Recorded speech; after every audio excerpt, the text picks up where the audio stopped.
Hi friends, ಎಲ್ಲರಿಗೂ ನಮಸ್ಕಾರ. Welcome to my YouTube channel Rajani's kitchen corner. ಇವತ್ತು ನಾನು ನಿಮ್ಗೆ ಹೇಳ್ಕೊಡ್ತಿರೋಂಥ ರೆಸಿಪಿ ಮಸಾಲೆ ದೋಸೆ ಒಳಗಡೆ ಕೆಂಪು ಚಟ್ನಿ ಹಾಕಿರ್ತಾರಲ್ಲ ಆ ರೆಸಿಪಿ. ಅದನ್ನು ಹೇಗೆ ಮಾಡೋದಂತ ನೋಡೋಣ. ಅದಕ್ಕೆ ಬೇಕಾಗಿರೋ ಇಂಗ್ರೀಡಿಯೆಂಟ್ಸ್ ನಾನಿಲ್ಲಿ 15 ಗುಂಟೂರು ಮೆಣಸಿನ್ಕಾಯಿ, 10 ಬ್ಯಾಡಗಿ ಮೆಣಸಿನ್ಕಾಯಿನ ಬಿಸಿನೀರಲ್ಲಿ ನೆನೆ ಹಾಕಿದ್ದೀನಿ. 1 ಟೇಬಲ್ ಸ್ಪೂನ್ ಜೀರಿಗೆ, 1 ಚಿಕ್ಕ ಈರುಳ್ಳಿ, 2 ಟೇಬಲ್ ಸ್ಪೂನ್ ಹುರ್ಗಡ್ಲೆ, ಒಂದು ಸ್ವಲ್ಪ ಹುಣಸೆಹಣ್ಣು ಸ್ವಲ್ಪ ಸಾಕು, ಆಮೇಲೆ ಒಂದು 10 ಎಸಳು ಬೆಳ್ಳುಳ್ಳಿ, ರುಚಿಗೆ ತಕ್ಕಷ್ಟು ಉಪ್ಪು. ಹೇಗೆ ಮಾಡೋದಂತ ನೋಡೋಣ. ನಾನಿಲ್ಲೊಂದು ಬಾಣಲಿ ಇಟ್ಕೊಂಡು ಅದಕ್ಕೆ 3 ರಿಂದ 4 ಟೇಬಲ್ ಸ್ಪೂನ್ ಆಗುವಷ್ಟು ಎಣ್ಣೆ ಹಾಕ್ಕೊತಾ ಇದ್ದೀನಿ. ಎಣ್ಣೆ ಸ್ವಲ್ಪ ಬಿಸಿ ಆದಮೇಲೆ ಅದಕ್ಕೆ ಜೀರಿಗೆ ಇಟ್ಕೊಂಡಿದ್ವಲ್ಲ, 1 ಟೇಬಲ್ ಸ್ಪೂನ್ ಆಗುವಷ್ಟು ಜೀರಿಗೆ ಅದನ್ನು ಹಾಕ್ಕೊಂಡು ಅದ್ರ ಜೊತೆಗೆ ಬೆಳ್ಳುಳ್ಳಿ ಒಂದು 10 ಎಸಳು ಆಗುವಷ್ಟು, ನಾನು ಇಲ್ಲೊಂದು 10 ರಿಂದ 15 ಎಸಳು ಅಷ್ಟೇ ತೊಗೊಂಡಿದ್ದೀನಿ, ಜಾಸ್ತಿ ಏನು ಬೇಡ, ಅಷ್ಟಾಗುವಷ್ಟು ಸ್ವಲ್ಪ ಫ್ರೈ ಮಾಡ್ಕೊಳ್ಳಿ.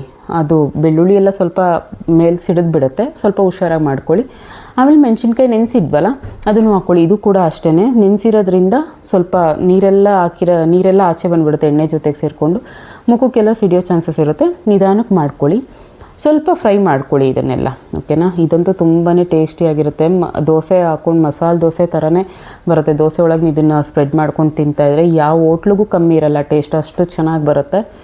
ದೋಸೆಗೆ ಅಷ್ಟೇ ಅಲ್ಲ, ನೀವು ಬೇರೆ ಯಾವುದ್ರ ಜೊತೆಗಾದರೂ ಇದನ್ನು ತುಪ್ಪ ಹಾಕ್ಕೊಂಡು ತಿನ್ಬೋದು.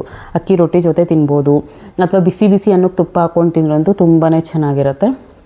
ಇವಾಗ ನಾವು ಮಿಕ್ಸಿ ಜಾರ್ಗೆ ಕಡಲೆ ಇಟ್ಕೊಂಡಿದ್ವಲ್ಲ, ಕಡಲೆ, ಹುಣಸೆಹಣ್ಣು, ಆಮೇಲೆ ಈರುಳ್ಳಿ ಇಷ್ಟನ್ನು ಹಾಕ್ಕೊಂಡು ಅದ್ರ ಜೊತೆಗೆ ನಾವು ಹುರ್ಕೊಂಡಿದ್ವಲ್ಲ ಅದನ್ನು ಹಾಕ್ಕೊಂಡು ರುಚಿಗೆ ತಕ್ಕಷ್ಟು ಉಪ್ಪು ನೀವು ಇವಾಗಲೇ ಎಷ್ಟು ಬೇಕು ಅಷ್ಟು ಕಮ್ಮಿನೇ ಹಾಕ್ಕೊಳ್ಳಿ. ನಾವು ದೋಸೆ ಇಟ್ಟು ಉಪ್ಪು ಹಾಕ್ಕೊಂಡಿರ್ತೀವಿ, ಕೆಲವರು ಅನ್ನಕ್ಕೆ ಉಪ್ಪು ಹಾಕ್ಕೊಂಡಿರ್ತಾರೆ. ಸೊ ಅದಕ್ಕೆ ಕಮ್ಮಿ ಆಯ್ತಂದರೆ ಬೇಕಂದರೆ ನಾವು ಹಾಕೋಬೋದು. ಇವಾಗ ಅದನ್ನೆಲ್ಲ ಹುರಿದಿಟ್ಕೊಂಡಿದ್ವಲ್ಲ ಅದನ್ನೆಲ್ಲ ಹಾಕ್ಕೊಂಡು ಸ್ವಲ್ಪ ಒಂದು ಟೀ ಕಪ್ಪಲ್ಲಿ ಅರ್ಧ ಕಪ್ ಆಗೋಷ್ಟು ನೀರು ಇಟ್ಕೊಂಡು ಗ್ರೈಂಡ್ ಮಾಡ್ಕೊಳ್ಳೋಣ. ನೋಡಿ, ಇವಾಗ ಇದನ್ನು ಗ್ರೈಂಡ್ ಮಾಡ್ಕೊಂಡು ತರಿಯಾಗಿ ಗ್ರೈಂಡ್ ಮಾಡ್ಕೊಳ್ಳಿ. ಇಷ್ಟಾದರೆ ಸಾಕು, ತುಂಬ ತರಿನೂ ಬೇಡ, ತುಂಬ ಪೇಸ್ಟು ಬೇಡ. ಇಷ್ಟಾದರೆ ತುಂಬಾ ಟೇಸ್ಟಿಯಾಗಿರುತ್ತೆ. ಒಂದ್ಸಲ ಮನೆಯಲ್ಲಿ ಮಾಡ್ಕೊಳ್ಳೇಬೇಕು ನೀವು, ಮಕ್ಳಿಗೂ ಮಾಡಿಕೊಡಿ.